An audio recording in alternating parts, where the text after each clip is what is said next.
Primeira coisa que eu acho que eu tenho que dizer para vocês, sim, eu sou o Cristiano e eu estou engajado num projeto aí que supostamente é muito legal, se chama Startse, Start Yourself, né? E esse projeto a gente faz um monte de coisa lá, mas a gente trabalha com, basicamente, sim, esse negócio muito de inovação, tecnologia, empreendedorismo, startups, né? Que eu acho que está muito quente e muito conversado por aí, tá? Então, esse negócio do Startse, depois de escutar vocês, eu acho que eu tenho o dever de dizer que o que nos engajou no início desse projeto, uma empresa super jovem, assim, algo muito diferente, não convencional, é que a gente acredita que o Brasil está ralado, sim, não só para os problemas internos que a gente tem, mas tu olhar tudo que está acontecendo no mundão lá fora, o que vai ser da gente. Por isso que a gente criou essa crença que só inovação e empreendedorismo são capazes de salvar o Brasil. A nossa operação funciona em São Paulo, mas a gente tem um escritório lá em São Francisco. Tá? Então, São Francisco, aqui no mapa, é lá em cima. Tá? Aqui embaixo, a cidade de São José, daqui a aqui são mais ou menos 100 quilômetros. Isso aqui é o tal do Vale do Silício. Certo? E muita gente hoje pergunta qual é a história do Vale do Silício, como é que essas empresas tão bacanas surgem lá, e daí tem uma frasezinha que a gente sempre responde, que é, olha, na verdade, tu não tem como criar uma empresa bacana, tu tem que criar um grande time, e esse time vai criar uma empresa bacana, certo? Essa é a brincadeira lá do Vale.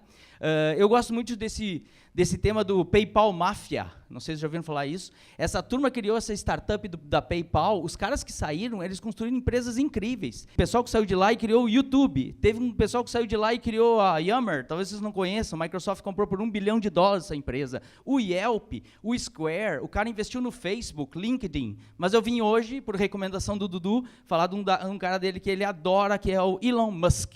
A gente tem uma piada que, quando as coisas vão bem ou as coisas vão mal, just be like Elon. Tá? Seja que nem o cara, tá bom? Então vamos lá, quem é o Elon? O Elon Musk nasceu na África do Sul, o pai dele era engenheiro e piloto, a mãe era uma modelo canadense, ele teve um irmão e uma irmã, aos 4 anos ele já lia tudo, devorava livros, aos 10 anos ele teve o primeiro contato com o computador, esse aqui é o Commodore, para quem é novo, parece um teclado, né? Sim, não tinha monitor, não tinha... não tinha onde ver nada, tinha que ligar na TV para a gente enxergar as coisas. Aos 12 anos, ele aprendeu ele mesmo a programar.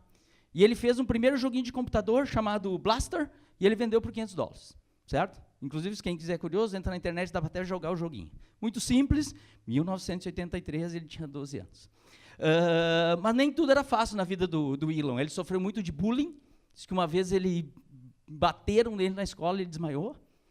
Ele, aos 8 anos, os pais se separaram, ele teve que morar só com o pai, né? E a vida dele lá na África do Sul também não era fácil, né? Era a época do apartheid, né? Aquela coisa da segregação racial, não era um lugar muito bacana, vamos dizer assim. E, ao mesmo tempo, essa cultura lá da África do Sul também não favorecia muito o empreendedorismo, aquela coisa que tinha muito nato dele. Então, aos 17 anos, ele foi morar no Canadá com a mãe. Logo depois ele foi estudar nos Estados Unidos, ele se graduou, na verdade, em Physics and Economy, lá nas universidades americanas, tá bom? E eu acho que é bem fair a gente dizer que ele é meio nerd, meio geek, certo?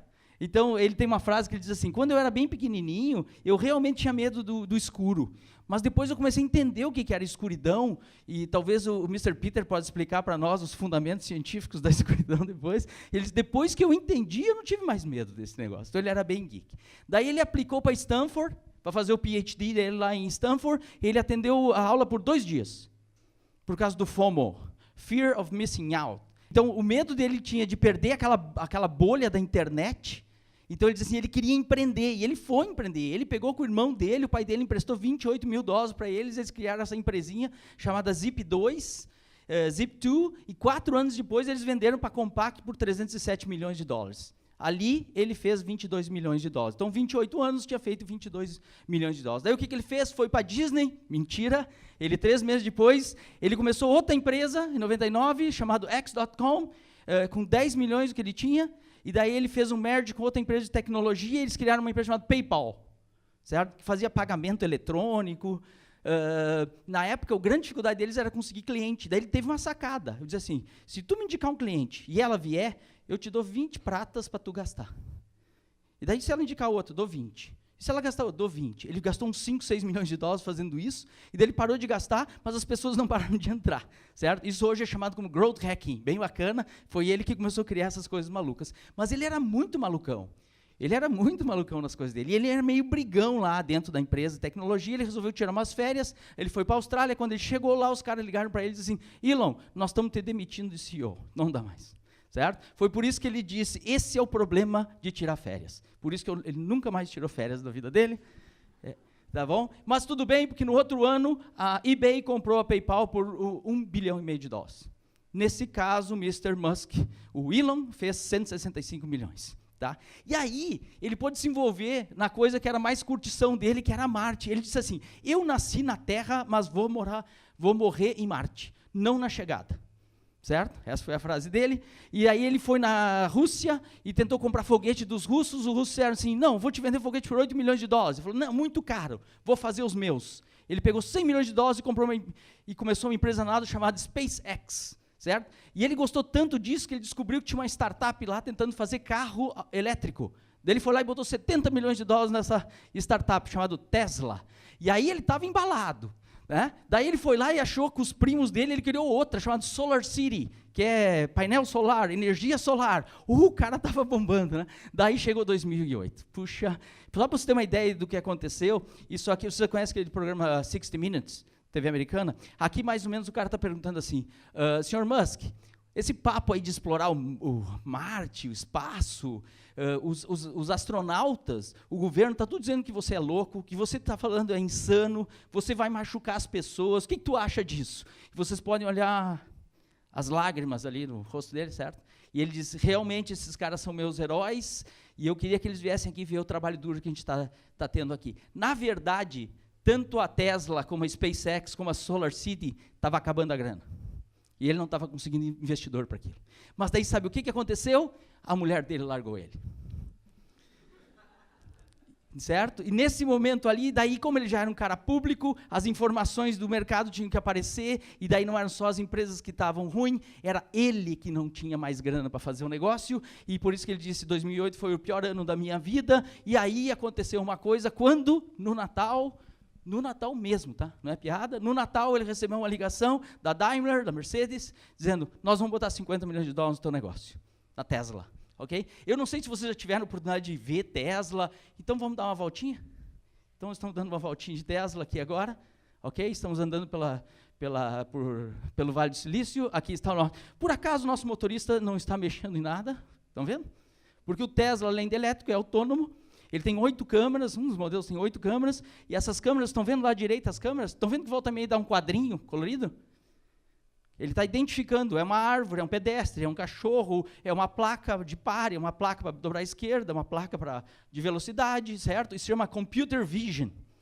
Tá? Ah, tem um programador ali programando essa placa para lá, essa placa... Não é bem assim. Na verdade, quanto mais informação e imagem nós jogamos, mais essa coisa chamada inteligência artificial, já ouviram?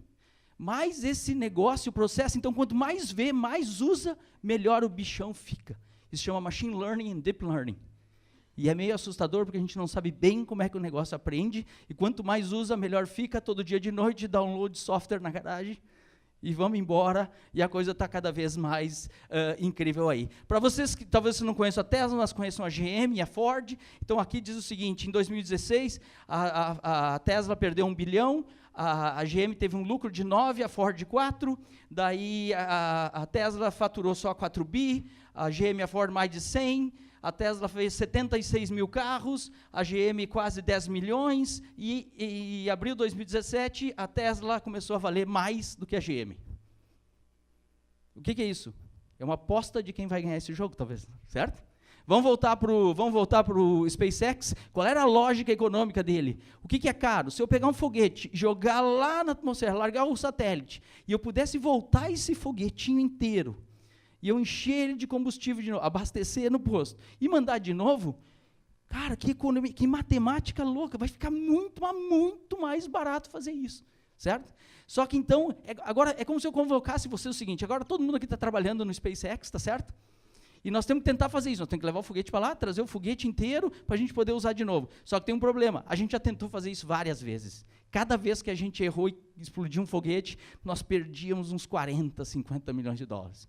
E o dinheiro está acabando, e é a última tentativa que a gente tem. Tá bom? Então eu vou convocar vocês por 3 minutos, vocês são trabalhadores da SpaceX. ok? Eu quero que vocês olhem o Musk e olhem a cara das pessoas que trabalham com vocês. T-minus 20 seconds.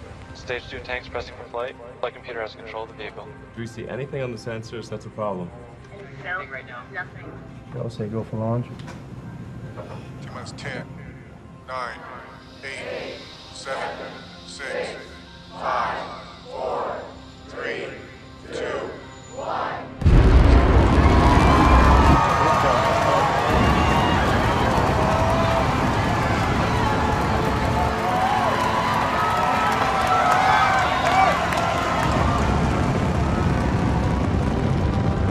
It's going, baby. It's going. Come on, baby. Let's go. All right, so check it out.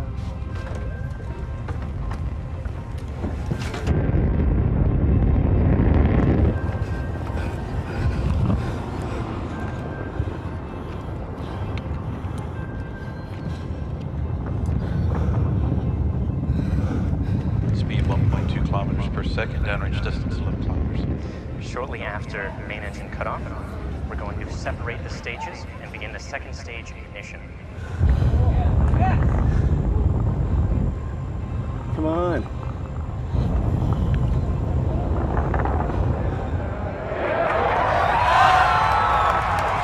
Main engine cutoff. The first stage is returning to land as the second stage powers the ORBCOMM satellites to low Earth orbit. The fairings have successfully deployed.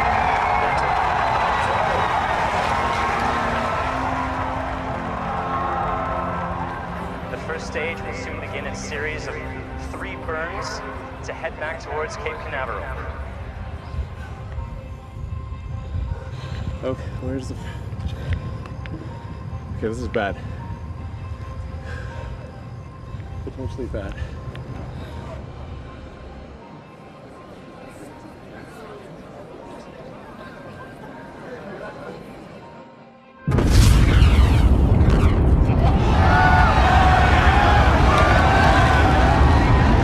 Yes, that first stage coming back down. It's in the making, guys.